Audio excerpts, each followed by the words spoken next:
Bienvenidas y bienvenidos a un episodio más de Tertulia Urgente. Este es un espacio de conversación libre y reflexiva impulsado por Moción Urgente. Aquí nos sentamos a dialogar con expertos, activistas y voces clave para tratar de profundizar en temas que nos preocupan a todos y de esa forma esclarecer dudas desde distintas perspectivas. Aquí no imponemos verdades absolutas, sino que buscamos comprender, dialogar y debatir. Hoy nos encontramos con una invitada muy especial que su nombre es Enid Patricia López Camacho. Ella es periodista y fact-checker en jefe de Chequea Bolivia. Esta es una plataforma con el objetivo de realizar un riguroso monitoreo, verificación y rectificación de noticias falsas. Bienvenida y muchas gracias por participar. Más bien a ti, Adriana, muchísimas gracias por la invitación a este espacio y estamos aquí para ayudarte en lo que necesites. Yo soy Gisela, te hablo desde Tarija y estoy encantada de poder interactuar contigo en esta ocasión para hablar de un asunto que es realmente muy importante. Muchísimas gracias, Gisela. Un saludo caluroso desde la Yacta hasta Tarija. ¿Podrías comenzar contándonos un poco los antecedentes de Chequea Bolivia? Si vamos a hablar de algo vital en los tiempos que corren, que es la seguridad y la confianza en la información, creo que bien vale la pena que presentes a esta iniciativa que cumple un papel vital en los momentos que atraviesa el país. Claro, claro que sí. Bueno, Chequea Bolivia es una iniciativa de verificación de contenidos que está funcionando en el país desde 2019. Nosotros hemos nacido como un proyecto que forma parte del Centro de la Realidad, Centro de Estudios de la Realidad Económica y Social, CERES.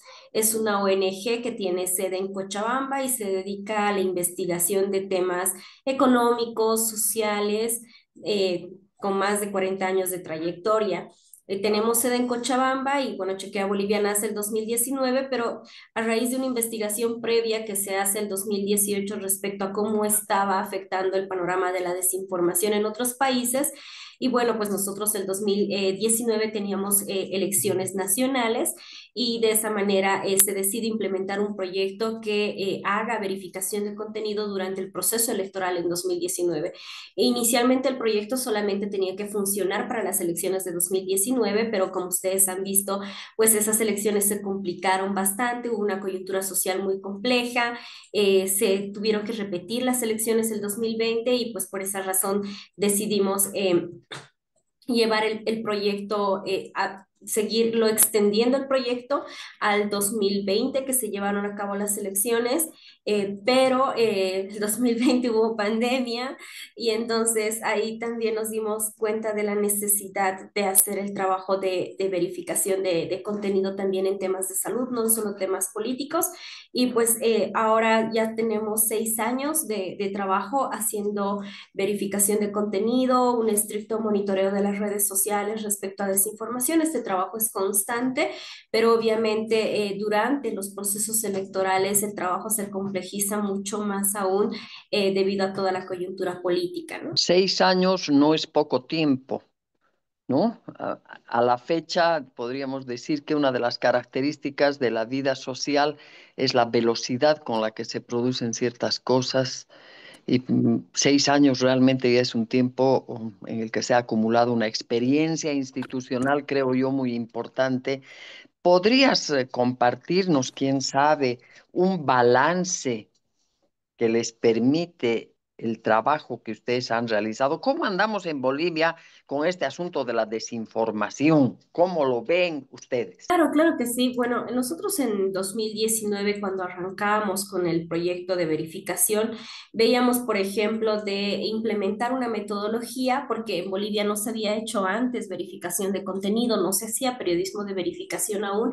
Entonces, se implementó una metodología en función a un poco el trabajo que se estaba haciendo en desinformación información desde otros países, ¿no? Habíamos volcado la mirada a metodologías de Argentina, de Colombia, de México, que habían implementado iniciativas de verificación muy exitosas. Y entonces lo primero que hicimos en 2019 fue hacer una prueba piloto de la metodología de Chequea Bolivia para ver qué tan bien podía funcionar esta metodología en nuestro país. Y obviamente ahí nos dimos cuenta de algunas características muy particulares de Bolivia, ¿no? Entre ellas, por ejemplo, que en otros países el contenido de desinformación todavía circulaba en formato de texto, no sé, tenía texto, imagen, titular. En nuestro país circulaba principalmente en formato imagen, lo que hacía que el contenido sea mucho más viral en las redes sociales, o sea, es mucho más sencillo que tú puedas compartir una imagen y enviarla a muchos contactos por WhatsApp o en las redes sociales. Y en ese momento el volumen todavía que verificábamos era principalmente de Facebook, ¿no?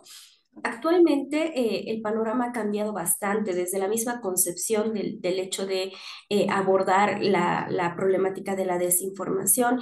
Nosotros como Chequea Bolivia en este momento tenemos una mirada un poco más compleja de este fenómeno. Hemos decidido adoptar un término que es la integridad de la información, refiriéndonos a aquellos contenidos que llegan a los usuarios y que deberían llegar con información verificada, con información contrastada, con datos que no hayan sido manipulados o alterados, ¿no? Sin embargo, fenómenos como la desinformación, que al mismo tiempo están de alguna manera lidiando con la violencia digital que existe en las redes sociales, con los discursos de odio, con la polarización, pues hacen que la información como tal llegue al ciudadano de manera mucho más compleja, ¿no? Y que esta integridad de la información, pues finalmente termine viéndose afectada y afecte al mismo tiempo el ejercicio de derechos humanos fundamentales. Entonces, nuestra perspectiva sobre la desinformación ha cambiado bastante en los últimos años, sobre todo este año que estamos trabajando con bastante fuerza en ajustar metodologías. Antes nosotros nos centrábamos principalmente en desmentir cada contenido que encontrábamos en las redes sociales. Actualmente nosotros hacemos un monitoreo que es un poco más amplio para no solo desmentir casos en específico, sino también abordar un poco más narrativas de desinformación que están construyéndose en el espacio digital, ¿no? Eh, el panorama de la desinformación en nuestro país ahora se ha trasladado, por ejemplo, a otra plataforma que es el TikTok, un espacio que hace que los contenidos sean mucho más virales. Ya no estamos hablando tanto del formato imagen, sino del formato video. Entonces, todos esos ajustes se han ido dando a lo largo de estos años, querida Gisela. Pero qué interesante. Y dime, ¿cuánta gente trabaja en Chequea Bolivia? Y son todos tan jóvenes como tú. Me imagino que ya esa es una pregunta con respuesta obvia, porque nosotros los no tan jóvenes no andamos muy bien en materia de tecnología, pero cuéntanos, por favor. Claro, claro que sí. El equipo va cambiando en función un poco a cómo vamos a ir abordando cada proyecto que nosotros tenemos que integrar a Chequea Bolivia. Como ahora estamos con un proceso electoral, aproximadamente 12 personas están trabajando. Tenemos una persona que nos colabora en la parte multimedia desde Santa Cruz. También hacemos una combinación entre trabajo presencial en oficina y remoto. El resto del equipo está con sede en Cochabamba. Son principalmente jóvenes, la mayoría somos periodistas. O sea, te puedo decir que después de mí hay una persona o dos personas más mayores, pero después el resto son menores que yo. Entonces sí es un equipo joven que también tiene esta perspectiva diferente de hacer periodismo, que sea un poco más responsable con lo que consumen las audiencias, además muy enfocados en la parte tecnológica, en aprender herramientas digitales. Recién hemos terminado de hacer una capacitación de inteligencia artificial integrada a nuestro trabajo. Entonces es un trabajo, es un equipo que constantemente se va actualizando en contenidos y si es un equipo joven, cuando no estamos dentro de un proceso electoral, el equipo se reduce, solemos ser unas 6 personas aproximadamente. Algunas están dentro del equipo de verificación, otras hacen alfabetización mediática y también hay un componente interesante de investigación que se va va ajustando en función a cada contenido que vamos investigando. Una pregunta, Anit. ¿Cuáles son los retos que han enfrentado desde Chequea Bolivia con el trabajo que realizan? Tal vez en alguna ocasión, por algunas denuncias que ustedes han hecho o reportajes sobre información falsa, han recibido reportes masivos a su página o algún tipo de represalia. Sí, sí, sí, básicamente desde 2019 que ya empezamos a hacer el trabajo de verificación. No sé si ustedes recuerdan que empezó a circular en ese entonces un certificado de nacimiento de la hija de Evo Morales. En ese entonces empezó a circular el caso ya que ahora ya es público y por el que tiene una denuncia Cindy, Cindy Saraí, que es de la región de Yacuiba, precisamente de Tarija. Cuando verificamos este certificado, en ese entonces, por ejemplo, no teníamos un formato que era como un explicador de todo esto tenemos respecto a este contenido y todavía no le podemos poner una categoría y fue la primera vez que nos animamos a publicar un artículo de esa naturaleza y dijimos pues reunamos todas las pruebas que tenemos respecto a este caso y digamos todo lo que sabemos. Entonces armamos un artículo y fue la primera vez que hicieron que pues nos denunciaron la página de Facebook, hicieron que el contenido se caiga en 2 oportunidades, cuando lo publicamos hubo denuncias masivas y se cayó en 2 oportunidades el contenido, luego nos bloquearon temporalmente la página de Facebook, entonces ahí como que frenamos un poco la difusión por ese espacio y decidimos promocionarlo por otras redes sociales. Ya en ese momento entendíamos un poco la complejidad del trabajo que estábamos haciendo. Han habido 2 oportunidades más.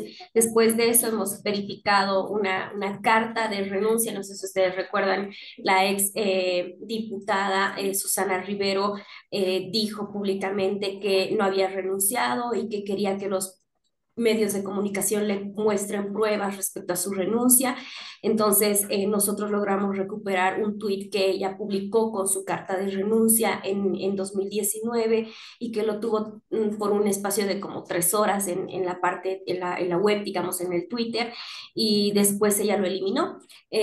Logramos recuperar ese tuit eliminado para mostrar que ella se había renunciado, que se había puesto su carta de renuncia, porque su argumento era yo estaba en la línea de sucesión y nunca se respetó que yo no renuncié y se saltó todo eso y por lo tanto eso era una prueba contundente para el tema del golpe. Entonces, en ese momento también, cuando publicamos ese contenido, igual, bueno, la diputada no tuvo como con qué más atacarnos, pero fue muy contundente ese momento de la verificación. Igual hubo un momento en el que circularon bastantes certificados de vacunas que se habían hecho fuera de tiempo, es decir, diputados y senadores que estaban accediendo a las vacunas contra el COVID cuando no estaban dentro de los rangos de edad, pero se estaban beneficiando de las vacunas pues, por el puesto político en el que ellos estaban ejerciendo. Publicamos una verificación de todos los certificados que logramos verificarlos como verdaderos. Entonces, sí, en ese momento, por ejemplo, el caso más emblemático fue el de también la hija del expresidente Evalís Morales, que había recibido una vacuna. Eso, por ejemplo, derivó en la renuncia del gerente de un seguro, de un hospital que aseguraba, creo que era la caja bancaria. Y después todos los diputados que se volcaron un poco contra Chequea porque dijeron, ah, pero es que también estos diputados hicieron esto y estos también hicieron esto otro, entonces, ¿por qué no los verifican a ellos? Y pues lo último que verificamos fue lo del expresidente Evo Morales y este audio respecto a otra vez un tema de un cerco y que iba a ser como la batalla final para que lo habiliten como candidato. También lo verificamos como verdadero y ahí sí recibimos bastantes mensajes de amenazas y hacia el equipo que decían así como que les vamos a meter plomo, como que recuerdo que es lo más fuerte que hemos filtrado de los comentarios que hemos recibido en las redes sociales. Pero el trabajo siempre es contundente. Entonces, como que no han habido espacios para que ellos puedan decirnos de alguna manera, han hecho un mal trabajo, tienen que rectificar esta información. Más bien, el equipo siempre se cerciora de que cada dato que se publique esté contrastado, verificado, y si no logramos hacer ese trabajo de verificación y contrastación de cada información que se difunde, preferimos no publicar el contenido. Entonces, si no está 100% corroborado, no se publica. También tenemos mecanismos de rectificación de información en caso de que eso ocurriera, ¿no? ¿Por qué es importante hacer esto que ustedes hacen en IT?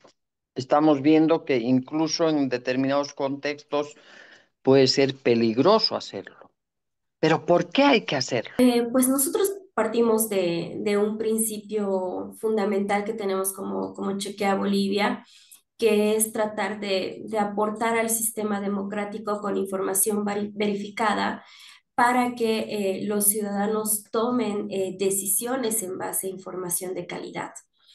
Entonces, nuestro foco está más centrado en que las personas puedan acceder a esta información de calidad, que les ayuden a tomar decisiones, no quisiera decir correctas, porque no sé si hay buenas o malas decisiones, seguro que sí, pero decisiones en base a información corroborada, ¿no?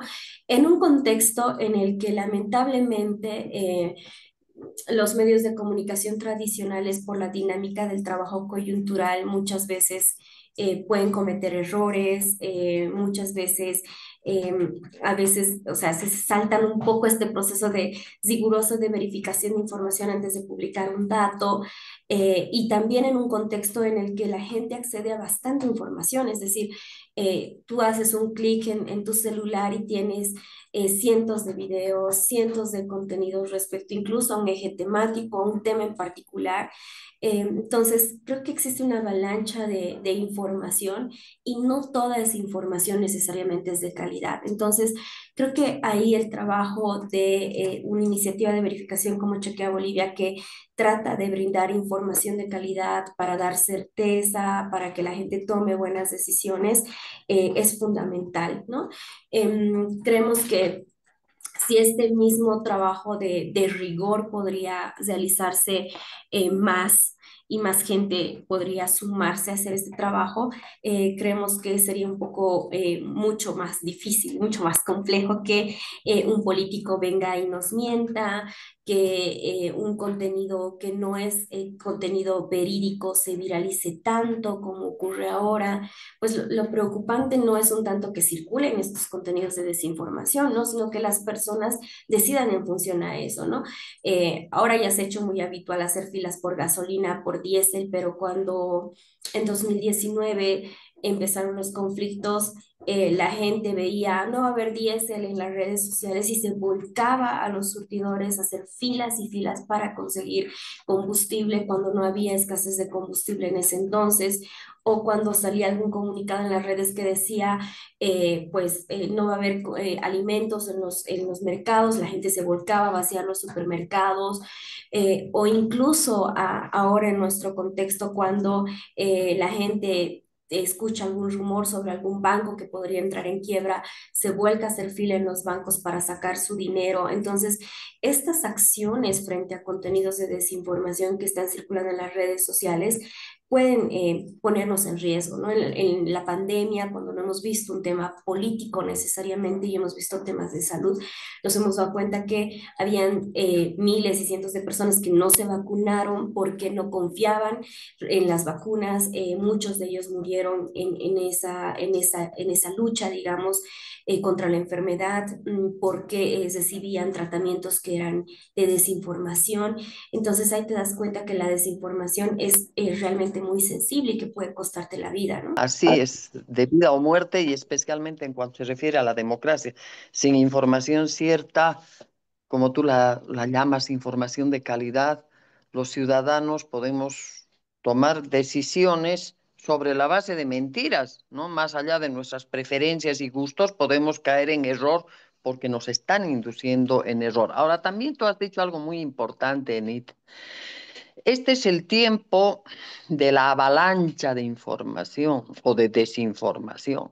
Cualquier persona incluso la más sencilla que tiene un celular, abre el celular, hace un clic y empieza a recibir un bombardeo de notas, de vídeos, de memes y lo que fuere.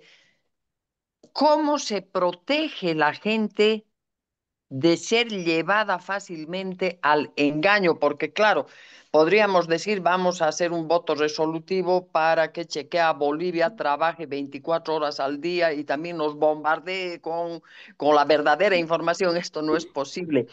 ¿Cómo podemos defendernos nosotros de este terrible riesgo de caer en error por información falsa? Claro, desde siempre hemos sabido que el trabajo que hacen las iniciativas de verificación es limitado. De hecho, no podríamos llegar con el contenido de verificación y ser mucho más virales que incluso el contenido de desinformación. Es muy complejo estar en ese panorama porque juegan algoritmos, sentimientos, etcétera, que involucran que se involucran y que pues hacen que un contenido sea más viral, ¿no? La gente siempre va a viralizar la mentira antes que la verdad, entonces ahí sabemos que estamos en un escenario de desventaja, pero se ha trabajado bastante en un tema a nivel mundial que tiene que ver con la alfabetización mediática e informacional para poder potenciar un poco más las habilidades del pensamiento crítico de los ciudadanos, ¿no? Y que los ciudadanos de alguna manera analicen el contenido que están consumiendo en el espacio digital, que puedan detenerse un poco cuando encuentran un contenido y antes de compartirlo se pregunten si ese contenido es verídico, si ese contenido tiene fuentes corroboradas, si lo que están viendo originalmente ha sido publicado en la fecha que está circulando, etcétera. Entonces, este trabajo de alfabetización está enfocado a potenciar las habilidades críticas de los ciudadanos para cuestionarse frente a algún contenido que genere dudas en el espacio digital y evite que este ciudadano lo comparta en el espacio, en ese mismo espacio digital, ¿no? Entonces, sí se ha trabajado esto, por lo menos Chequea Bolivia está haciendo este trabajo desde 2020, que nosotros hemos implementado el trabajo de alfabetización mediática con grupos de jóvenes en las universidades, con comunicadores comunitarios, con periodistas en ejercicio y también con la ciudadanía de a pie. Hemos trabajado con bastantes activistas en diferentes departamentos para entender un poco cómo funciona la dinámica de la desinformación, porque es importante hacerle frente a este fenómeno y que nos ayuden a frenar un poco más esta avalancha. Sí creemos que hemos avanzado, o sea, particularmente yo sí siento un poco esa diferencia. ¿Por qué? Porque en 2019, cuando nacíamos como Chequea Bolivia, y hablábamos sobre hacer verificación, hacer fact-checking y periodismo de verificación y la desinformación. Muy pocas personas sabían qué era hacer verificación, qué eran las fake news, cómo circulaban, etcétera. Y ahora, por lo menos, no sé, 5 años después, 6 años después, estamos viendo que la gente está hablando sobre el tema, le interesa saber más sobre este tema, cómo nos afecta. Existen muchos más espacios de diálogos respecto al tema de la desinformación, muchas más instituciones involucradas a hacer alfabetización mediática, a hablar desinformación, a monitorear desinformación. Entonces, sí creemos que estamos avanzando. El cambio no es de la noche a la mañana y en otros países la alfabetización mediática se implementa en las mallas curriculares de las universidades, de los colegios, algo que no ocurre, por ejemplo, todavía en nuestro país, pero creo que estamos avanzando lento, pero se está avanzando en ese sentido. Estamos hablando de universidades y yo vengo de una larguísima experiencia docente y tengo ahí un sinsabor permanente, ¿no? Incluso para hacer sus trabajos, hay una gran cantidad de estudiantes que ingresan a los medios digitales y recogen la primera cosa que les sale. No se toman la molestia de indagar un poco más, de buscar otras fuentes. Ya me imagino cuando entran a TikTok. Entonces ahí debe ser pasar y acumular y compartir, compartir sin ningún tamiz. Esto en parte porque es más cómodo, ¿no? Justo eso le iba a consultar, Enid. He visto que ustedes tienen una escuela de alfabetización mediática en la que si no me equivoco, están procurando llevar el conocimiento que ustedes tienen para la verificación de contenido a otros grupos de edad, de regiones. ¿Cómo les está yendo con esto? ¿Ven interés de parte de la juventud para comenzar a hacer una verificación por sí mismos y tener una responsabilidad a la hora de compartir información? Sí, creo que sí, existe interés en los jóvenes de aprender un poco más, de volcar la mirada a temas de desinformación, por lo menos con los grupos que hemos trabajado como Chequea Bolivia a través de las alianzas que tenemos con diferentes universidades, sí hemos visto interés. Por ejemplo, nos ha surgido a nosotros la iniciativa de implementar esta escuela de verificadores en Chequea Bolivia, porque hemos visto que, no sé, en países como Chile había funcionado de manera muy interesante. Ellos abrieron abren una escuela de verificación para cada proceso electoral cuando ellos necesitan como que reunir fuerzas para hacer frente al tema de la desinformación.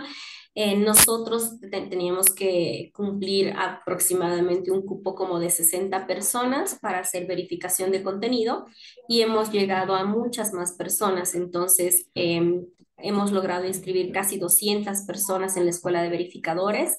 Hemos seleccionado como a 134 personas en la escuela de verificadores y después de eso vamos a hacer todavía un filtro más. Estamos en 2 semanas de capacitación intensiva con este grupo y vamos a quedarnos, esperamos quedarnos con un grupo como de 30 personas que estén preparadas para poder hacer monitoreo y verificación de contenido después de haber recibido una sesión intensiva teórica y van a tener como como otro componente práctico igual intensivo muy fuerte, ¿no? Entonces, eso es lo que esperamos de la Escuela de Verificadores y sí hemos visto interés en la postulación a la Escuela de Verificadores. Pero entiendo la preocupación respecto a Gisela que mencionaba que los jóvenes muy pocas veces se interesan a veces por estos temas o consumen lo primero que encuentran en las redes sociales. Y está siendo evidentemente cada vez llega, o sea, cada vez más difícil llegar a ellos con información que sea un poco más de calidad, información verificada, porque también se ha segmentado tanto el consumo de los jóvenes. Primero, los jóvenes ahora no están interesados en todo. Antes los medios de comunicación nos planteaban una grilla, unos horarios y nosotros nos acomodábamos a eso, ¿no? Ahora ya no con las redes sociales, no tenemos que esperar un horario, no tenemos que esperar una grilla de información y eso hace que también nosotros seleccionemos qué queremos consumir. Entonces, con seguridad, los jóvenes en este momento lo que hacen es precisamente seleccionar qué quieren consumir en el espacio digital en función a sus intereses y a la experiencia de usuario que vayan a tener también, ¿no? Con el creador de contenido, el periodista que esté produciendo la información, porque además hay nuevos actores en este escenario. Entonces, creo yo que ahí está más bien el desafío de los periodistas en que los contenidos también sean atractivos para este grupo, ¿no? Que entiendan las nuevas dinámicas de consumo de información para poder llegar con información a estos jóvenes que evidentemente no están accediendo a necesariamente información de calidad o información que les sea útil para tomar decisiones. En estos últimos años, ¿cuál ha sido el reto más importante al que ustedes se han enfrentado? ¿El uso de la inteligencia artificial para en audios o videos o imágenes o videos de otros años que son utilizados en momentos de conflictos? ¿Cuál es el mayor reto que ustedes han enfrentado? Am, Creo, o sea, en términos de verificación, sí, lo más difícil de verificar evidentemente son los audios. Nosotros no verificamos con frecuencia este formato si no tenemos todas las pruebas que puedan ayudarnos a poder establecer una certeza respecto a este tipo de contenido, ¿no? Ya sea creado con inteligencia artificial o no, un audio cuando es totalmente anónimo, cuando se le está atribuyendo a alguien y no tenemos otros otros elementos que nos ayuden a desmentir más que la declaración de, no soy yo el que está diciendo eso. Evidentemente es un proceso complejo de verificación. Siempre hemos sido muy responsables con eso y solamente verificamos audio cuando tenemos los elementos necesarios que hagan que la verificación sea completa, redonda y que sea irrefutable, que es lo que nosotros buscamos con cada contenido verificado, ¿no?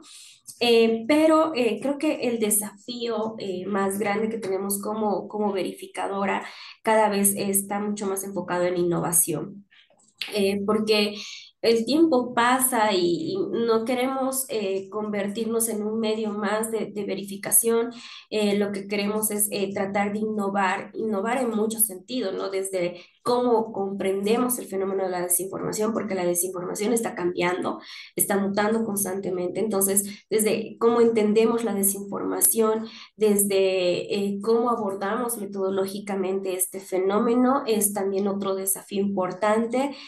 Para eso, por eso el equipo se capacita constantemente, vemos y estamos escuchando qué diferente se está haciendo en otros países respecto a la lucha contra la desinformación. Ahora estamos implementando una metodología que se llama Rumor Tracking para hacer seguimiento a rumores. Entonces, es una metodología que la queremos trabajar mucho en Bolivia, la hemos implementado de a poquito desde finales del 2024, entonces estamos innovando en metodología y al mismo tiempo también tratar de innovar en herramientas, ¿no? Vemos de qué manera la inteligencia artificial evidentemente sí se ha convertido en un problema porque se genera desinformación con la inteligencia artificial, pero también puede ayudarnos a resolver problemas que tenemos dentro del equipo, ¿no? Entonces, si se puede agilizar procesos, agilizar momentos para enfocarnos mucho más en otras cosas que sí requieren de nuestro interés y que no son procesos automatizados, entonces ver la forma de integrar la tecnología al trabajo periodístico que hacemos y a la investigación que va desarrollando el equipo es otro desafío. Entonces, creo que esos son como nuestros desafíos un poco más macros enfocados en innovarnos y también en formatos, ¿no? En cómo consume la gente la información verificada que publicamos. Una consultita, estimada Enid.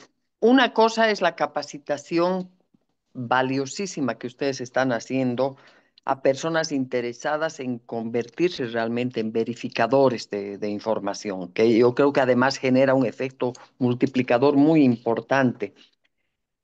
Pero ¿no han pensado, o tal vez ya tienen ustedes, una estrategia en la cual se compartan advertencias, alertas y consejos para la población así ampliamente, digamos en el propio TikTok, que es tan popular, ¿no?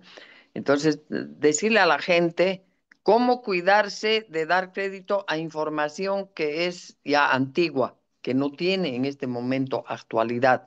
Hacer un pequeño video en el cual se le diga a la gente, para verificar si la información es actualizada, deberías hacer esto. Si te llega esto, podrías hacer aquello. Así, una suerte de estos consejitos que nos dan en materia de salud, de belleza, de moda y de tantas otras cosas. No sé si lo han pensado o lo han venido haciendo. ¿Qué dices al respecto? Sí, sí, es un trabajo que hemos venido haciendo de manera paralela al trabajo de verificación de contenido. Desde 2019, pues en los conflictos nos dimos cuenta que la gente evidentemente necesitaba orientación en ese sentido, en no compartas este audio que puede tener estas características y que puede ser desinformación, que han tenido muy buena llegada en los últimos conflictos que hemos tenido este año con las personas fallecidas en la región de Yayagua. Igual se ha empezado a compartir bastante contenido de desinformación. Hemos generado un banner de que no debería compartir la gente, que es como que lo que siempre ponemos cuando existen conflictos sociales. Lo pusimos en 2019 y tuvo muy buen alcance. Lo volvimos a compartir ahora en estos conflictos y también tuvo muy buen alcance porque de alguna manera igual existe gente que quiere generar conciencia y que quiere evitar que se desinformen. Entonces sí, son campañas que hacemos de manera un poco sostenida dentro del equipo. A veces están un poco más enfocadas, por ejemplo, ahora vamos a publicar una serie de campañas que están enfocadas en generar conciencia respecto a la desinformación, pero también generar conciencia respecto al voto informado, ¿no? Entonces, vamos a trabajar en campañas que estén enfocadas en ese sentido, con videos, con carruseles, con infografías, para darle consejos a la gente de cómo verificar cierto contenido o de qué tiene que tener cuidado cuando revisa algún tipo de información. Entonces, sí es algo que hacemos de manera constante, pero al mismo tiempo también sí queremos que se sumen muchos más medios. Lamentablemente en nuestro país, no sé por alguna razón, todavía no se termina de digerir este concepto de hacer periodismo colaborativo por el bien ciudadano, ¿no? No es porque te beneficie como medio de comunicación o te beneficie como periodista o como creador de contenido, nos está costando todavía generar conciencia de hacer trabajo en conjunto, ¿no? Entonces, sí creo que ahí tenemos todavía falencias porque qué lindo sería hacer una campaña, no sé, que nazca de un contenido en común y que se replique en todas las plataformas que sean posibles, medios de comunicación, etcétera, que se involucren en la problemática, pero todavía no es algo que se esté logrando como quisiéramos, ¿no? En Argentina hay una iniciativa que se llama Reverso, que funciona durante las elecciones, donde participan cientos, más de 100 medios de comunicación replicando contenido verificado, haciendo una apuesta por la alfabetización mediática. Y existe como conciencia respecto a este tema, ¿no? Todavía creo que es algo que se tiene que trabajar mucho en nuestro país en ese sentido para hacer eco de este tipo de campañas. Muy importante y tal vez explicable también. Lo cierto es que los medios tradicionales están viviendo una declinación permanente y donde se informa la gente. El otro día yo llené por primera vez una encuesta aquí de Tarija y preguntaban a cada momento dónde uno se informa y yo me sonreía porque realmente son las redes sociales, ¿no? Son las redes sociales que incluso ya mediatizan la información de los periódicos o de los canales de televisión. Entonces ha habido un desplazamiento que desde mi punto de vista coloca como principales actores del proceso de información o desinformación a los ciudadanos. Nosotros nos estamos convirtiendo no solo en receptores de la información equivocada o cierta que circula por ahí, sino que como bien tú decías, al momento de compartir, nosotros también ya somos quienes estamos reproduciendo esto y por lo tanto estamos cumpliendo la misma tarea o de información o desinformación. Entonces, si bien hay que reclamar de los medios y de los profesionales en comunicación una dosis de compromiso con la democracia, que al final es el único régimen político en el cual podemos sentirnos a salvo y resolver en paz nuestros problemas, yo insisto mucho en el ciudadano, en la ciudadanía, porque de todas maneras somos actores también de este proceso, ya sea de información o de desinformación. Me gustaría que nos comentes, en esta última temporada, aparte de los terribles acontecimientos de Yayagua, ¿qué otros ámbitos para Chequea Bolivia han estado totalmente permeados por información falsa respecto al país? ¿Qué espacios críticos, qué cuestiones críticas podrías apuntar? Dos cosas que nos han ido preocupando. Bueno, el tema económico desde hace un año es un tema en agenda, en desinformación. Se desinforma constantemente respecto a este tema. Bueno, y también existe incertidumbre respecto a este tema, ¿no? Entonces eso hace que los contenidos de desinformación se repliquen mucho más fácil en el espacio digital, pero como que no existe apertura ni del gobierno a ser transparente respecto a a temas económicos, entonces eso hace que la desinformación se viralice mucho más rápido, se comparta con mucha más facilidad respecto a temas económicos, ¿no? Entonces sí, un eje que hemos estado viendo es el tema económico con matices un tanto peligrosos en algunos momentos, como les mencionaba, no sé, comunicados de Asoban diciendo que algo van a hacer los bancos, que algo va a pasar con su dinero en los bancos, o incluso que algún banco va a quebrar.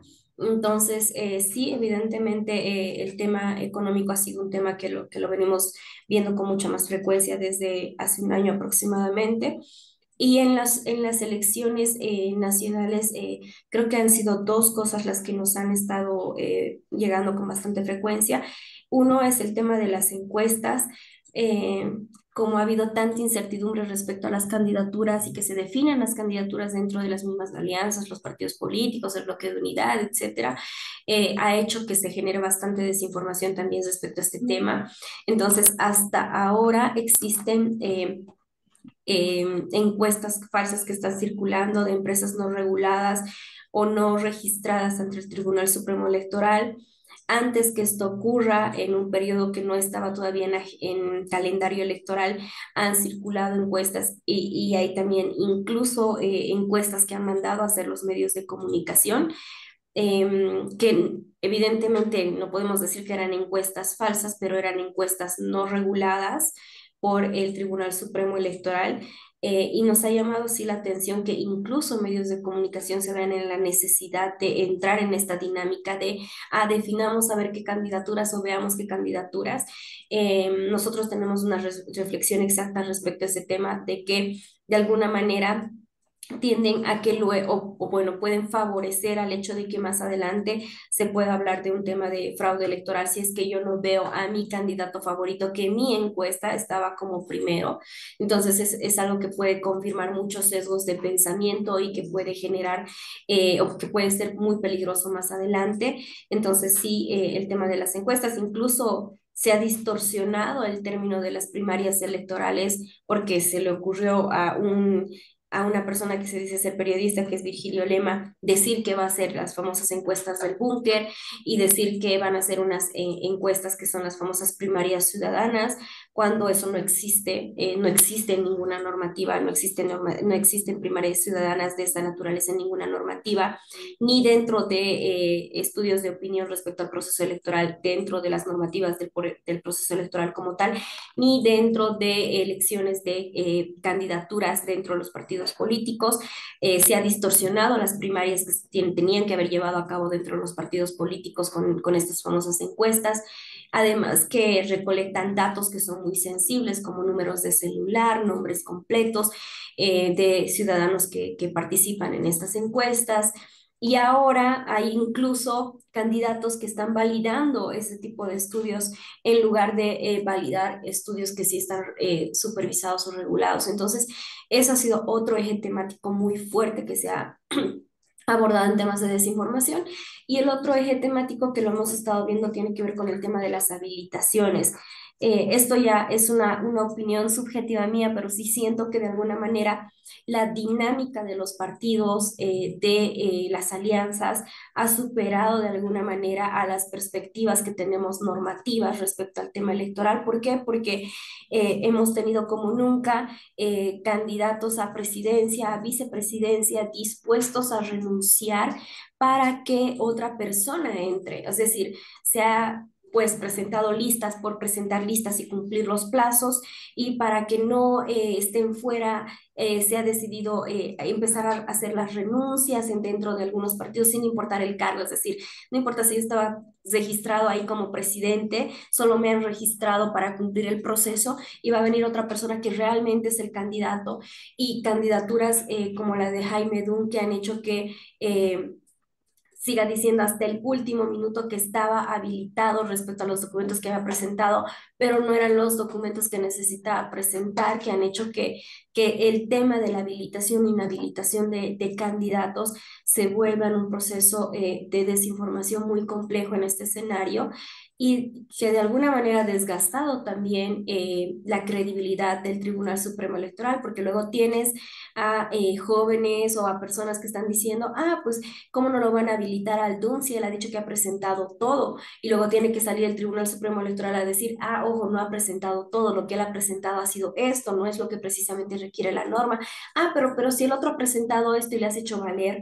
Entonces, de alguna manera existe como un cuestionamiento muy fuerte en ese sentido al proceso, desgasta la imagen del Tribunal Supremo Electoral, la narrativa discursiva impulsada por los propios candidatos, y creo que es un escenario demasiado ya difícil de entrada, ¿no? A un proceso electoral que sabemos que es complejo.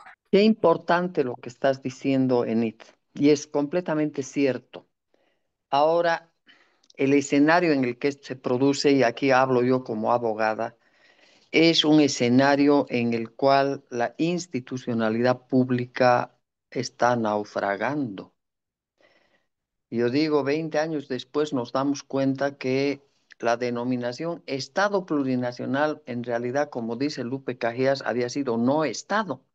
Sálvese quien pueda, aquí cada quien hace lo que le da la gana, dice lo que le da la gana, y no solo los ciudadanos caen en esto porque antes cayeron esos que en algún momento dijeron, yo le meto nomás y después que me lo arreglen.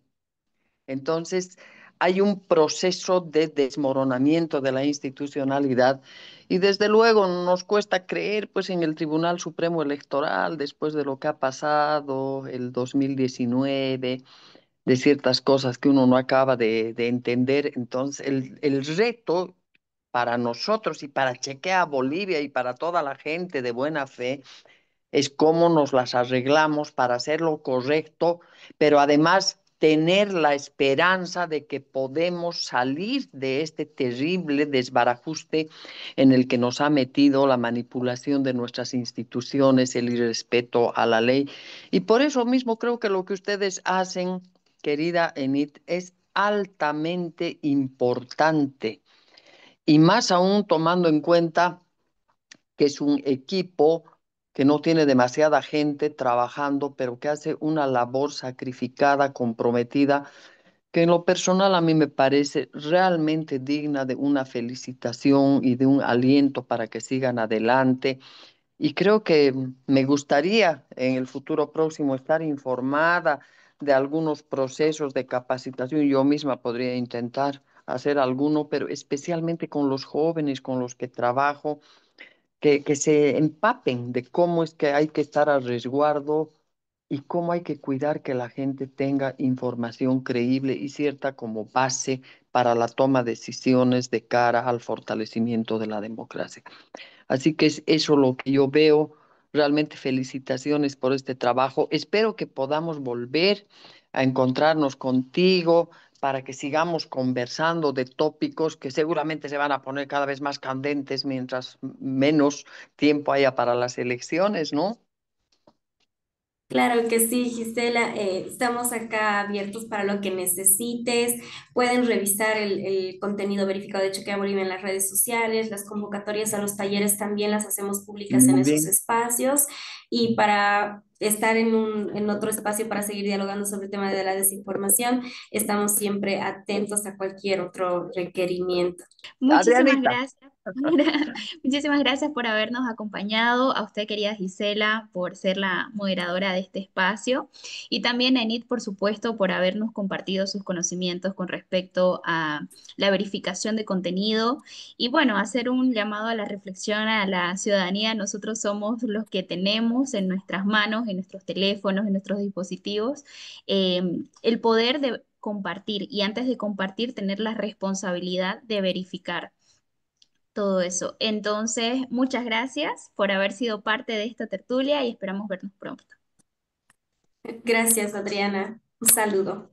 un Hasta luego. gusto, querido. Adiós. Chao, chao.